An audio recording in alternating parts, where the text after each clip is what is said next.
ZF from ZFMUSIC, the plot of a fiction movie I created called ZF The Grand Design. Synopsis: 8 cinematic music videos viewed from beginning to end forms the movie. There's also intermittent scenes of acting. The protagonist is lured by the Emperor through various entities that become animal totems and altars who possess him. Throughout the process, the villains are built up and a mystery is maintained throughout as to their origins. The facts are only revealed as events unfold, and the viewer is kept in entertaining suspense. Essentially, the viewer is led to believe each villain is the big bad, only for them to be killed unceremoniously and anticlimactically, and a bigger monster implied. As each villain is killed off in the story one by one, it begs the question, where is this going, and what's the point? The viewer is maintained in suspense as events unfold. By the third act, the general idea is established with the happenings of the protagonist and the events that play out. Once the final alter personality, the Emperor, the final boss, creator's pet, and the big bad is confronted by none other than Jesus Christ and defeated, the inception twist and moral of the cautionary tale is finally made clear. The protagonist never needed the evil altars all along to gain power or ensure survival, as Jesus is the most powerful of all and was always there the whole time. In speaking with Christ after all the battles that took place, the animal fights, Zachary learns the origin of Angel's power and reminisces on his defeat by her as the tyrant lizard king, the most powerful form, lamenting to the Lord on a walk through a park. She too was just like him before, but due to her unwavering obedience to God, was blessed by God after proving herself and passing his test, and was assigned an exalted state immune to the influences of the world and with a higher calling. Flabbergasted, Zachary realizes it could have also been him that was blessed, but wasn't because he was weak and caved to the Emperor's false promises and temptation. His empathy abilities made him a target. In the end, Zachary is freed, and Angel is stripped of her divine powers by the Lord, as she had fulfilled her mission and calling of causing Zachary to be broken and brought before the Lord, and so they could lead a normal life together, honoring God. Final scene. Together, the trio walk up an unremarkable residential street that pitches upwards towards the horizon and into the sunset as the scene fades to black, as a familiar cackle is heard just before the roll credit. A sequel is ostensibly teased, with a tiny clue that can be overlooked, but is simply too big to ignore. So it says, the 6 character alters represent aspects of the enemies. It isn't supposed to be me.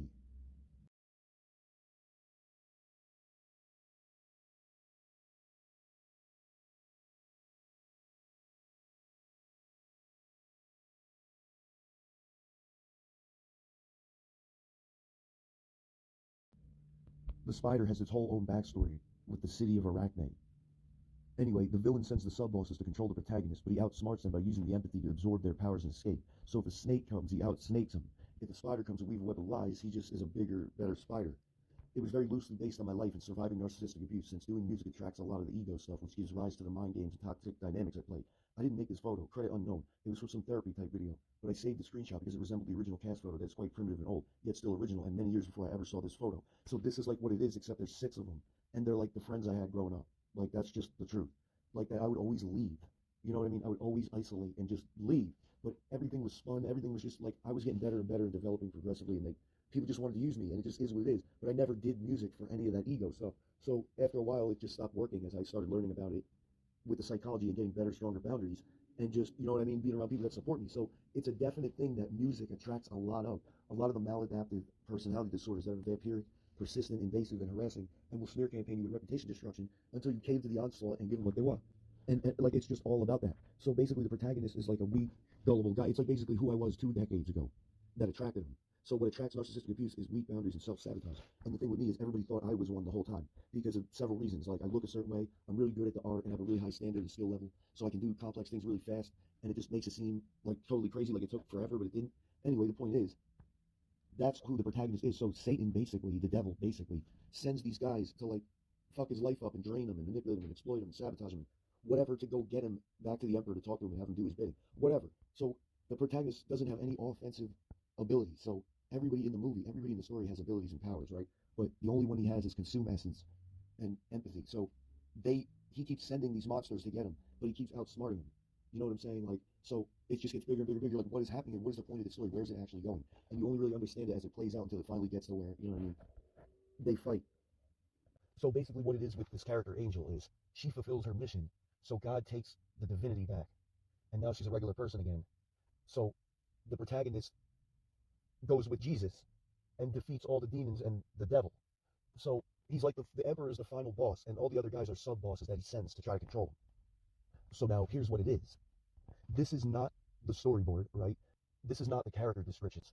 So at the top of this document that I didn't show here is each character, all of the characters and their backgrounds and role in the story. And not only that, but what the tropes actually are from tvtropes.org. So as I stated earlier, 6 years of studying on this website, it gave me the tools to believe in it. It gave me the rest of what I needed so that I could build the rest of the way and build the rest of it.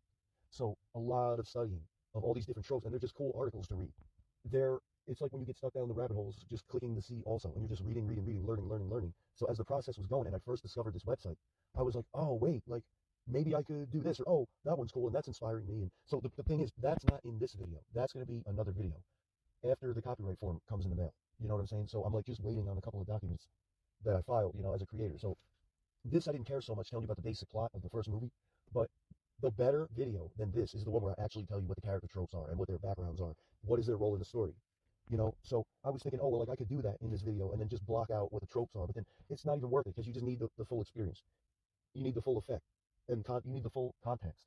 So that's going to be an interesting video, but that's the basic story. Is it's completely exaggerated, blown out, artistic, creative, wild, dynamic, abstract. It's all this kind of like, it's the elements and atoms that make it up, the basic building blocks, were inspired loosely by things that happened in my life. So the character Angel is based on Saint Mary.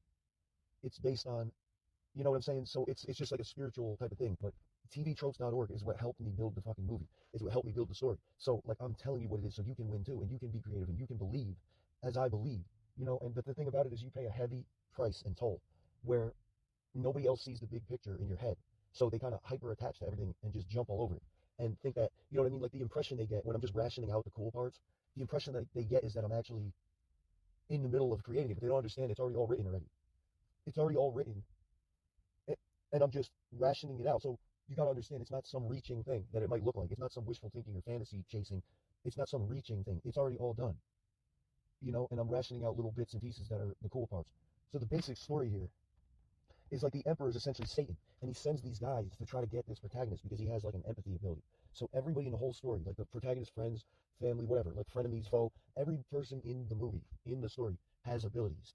You know what I'm saying? And the only one the protagonist has is not an offensive power. It's only like an empathy thing and absorbing and shit like that. But so what it is like, it's about narcissistic abuse. It's to raise awareness about narcissistic abuse, because what I did for all those years was music, which is a lot of ego, which attracts a lot of the ego stuff and all the people. So all the maladaptive personality disorders of like narcissism and using people, manipulation and abuse, all that crap that I went through, while everybody drained me to nothing and everybody called me the narcissist, when I was just a complete empath in solitude for 13 years, didn't talk to anybody, like they have no idea. There were so many things I turned down and turned away and didn't want anything to do with because I was still in that collapse. Like, you know, it was like a collapsed empath. That's what the song Arachnophobia is about. The spider in that video is one of the characters, you know, and it's like, okay, and then the snake and then the eagle and whatever. And, you know, the snake is like where he sends him to go get him because the Emperor wants the empathy power. So when I'm saying that it's about narcissistic abuse recovery and trauma survivor, being a trauma survivor, what I mean is all the characters are based on those people I knew. So what happens is when the Emperor sends them to him, the protagonist uses the consume essence, uses the empathy ability to absorb, to suck their power temporarily. So what he does is, it's like a spider, a liar. Somebody comes to weave a web of lies. He just uses the power to outsmart Satan's like workers and demons, you know what I mean, that are trying to use him and get him. He uses the power to just become a bigger spider and weave a bigger lie, to weave a bigger web of lies so he can escape it. You see what I mean? And avoid it. So he just becomes a bigger spider with a bigger web of lies, and he outsmarts the manipulator and leaves and escapes them, because they're like these hostile vampiric personality disorders that use you, and then they destroy your reputation if you don't cave, and it's all like this whole spiritual warfare shit. So when you're talking about human psychology, my entire discography, all the songs, Urchin, The Healing Process, Coaxing Life from Lifelessness, that one's about women trying to flirt with me and women trying to be with me. I would just always reject it because it was like coaxing life from lifelessness. It was like trying to get a dead man, a zombie, that was like running away from vampires, and the whole world and the whole setting thinks he's a vampire. So it's a fucking nightmare. Like, you know, and then the narcissists come and they try to do it, and it doesn't work, and they go smear campaign him, and so etc. So that would be like the spider. He sends it to go possess the protagonist, but then he outsmarts the spider and just ends up being a recluse, like brown recluse. It's a creative play on all this stuff combined. There's so many elements and aspects, and you see what I'm saying? Like, it's all, once it's really done, I'll really, like, you'll pretty much understand it. But I'm telling you this from the creator, from the chair of the creation station, the Batman Batcave.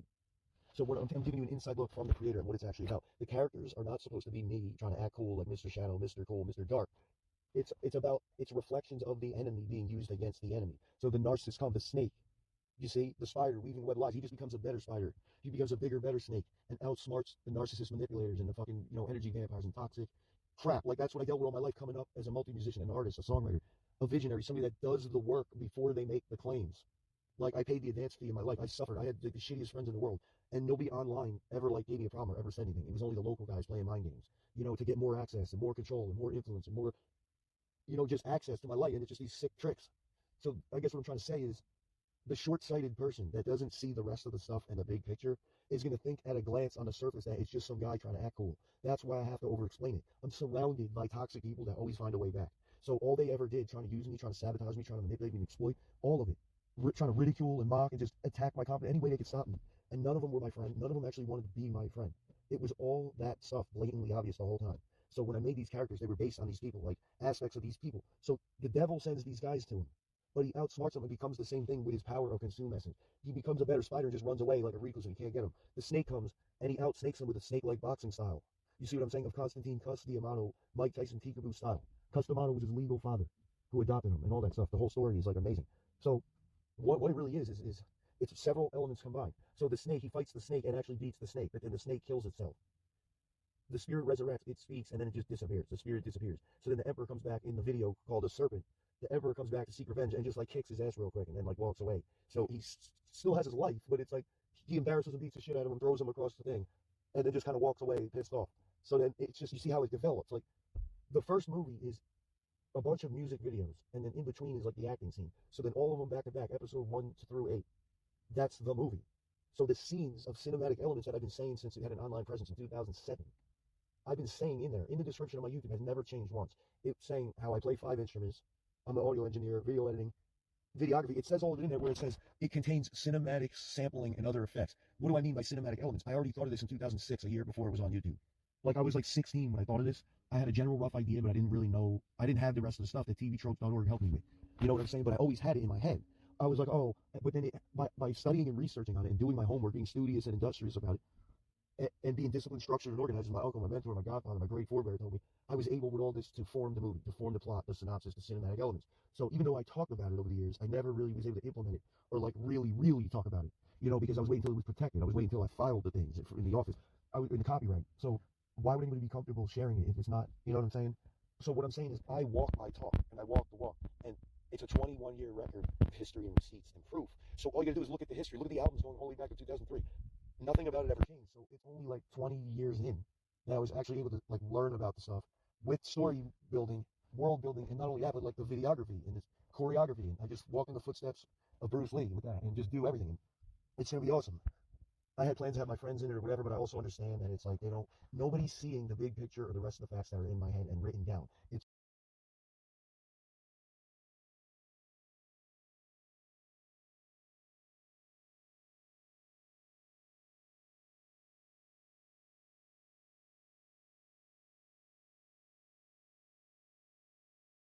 all written down. So I wanted to show you this thing. It's all written down. This is the synopsis higher up in the document. This is the basic synopsis.